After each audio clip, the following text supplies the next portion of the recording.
The first question, asked by Muhammad Abu Bakr from Punjab, Pakistan, he asks, is it necessary to pray Qadha of the missed Sunnah prayers besides Fard prayers?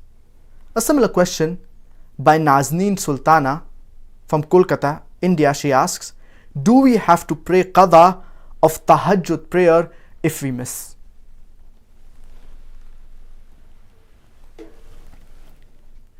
Regarding Qadha, that is compensation of your missed prayer, if the prayer that you have missed, it is a fard prayer, that it is a compulsory prayer, then it is a must that you need to pray Qadha of it.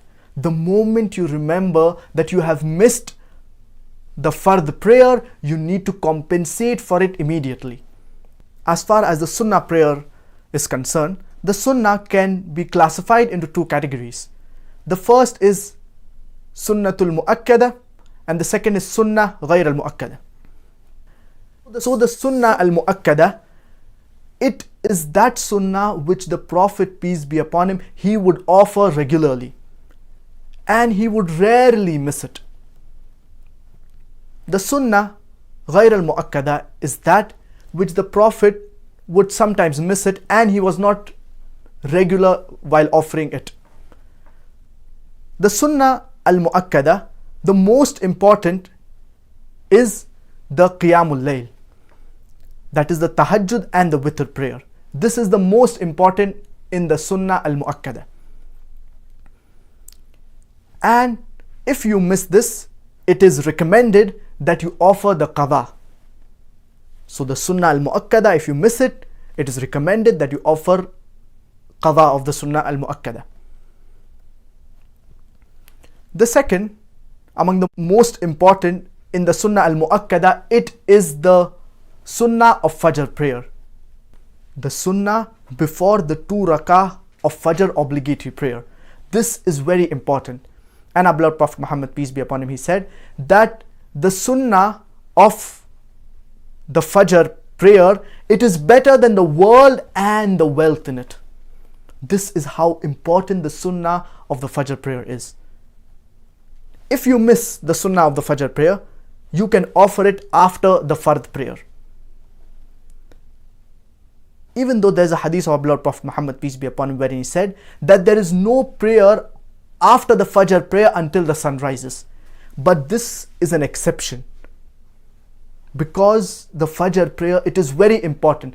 So for example, if you enter the masjid, the Imam has already started the prayer. You have not offered the Sunnah of your Fajr prayer. So you should join the Imam, complete your prayer with the Imam, the 2 rakah of Fajr obligatory prayer, and then after that you can offer the 2 rakah of Sunnah prayer that you have missed. The second type in the Sunnah is the Sunnah Ghayr al-Mu'akkada. And this is the one which the Prophet, peace be upon him, he would sometimes miss it and he was not regular in offering it. Sometimes he used to offer, sometimes he wouldn't offer. And an example of this is the 4 rakah of Sunnah prayer before the Asr prayer. So if a person, he is regular, or if he offers Sunnah Ghayr al-Mu'akkada quite often, then if he misses it, he has the option of offering the Qadha prayer of the missed Sunnah prayer. So basically, in summary, if you have missed a Fard prayer, you need to compensate for it. It is a must, it is compulsory. The second, the Sunnah prayer. In the Sunnah prayer, we have Sunnah al-Mu'akkada. That is the prayer which the Prophet, peace be upon him, the Sunnah which he offered regularly. This, if you miss, it is recommended that you offer it, but it is not compulsory. Whereas Sunnah Ghayr al-Mu'akkada, this prayer, if you miss it, you have an option to offer it or not to offer the Qadha prayer.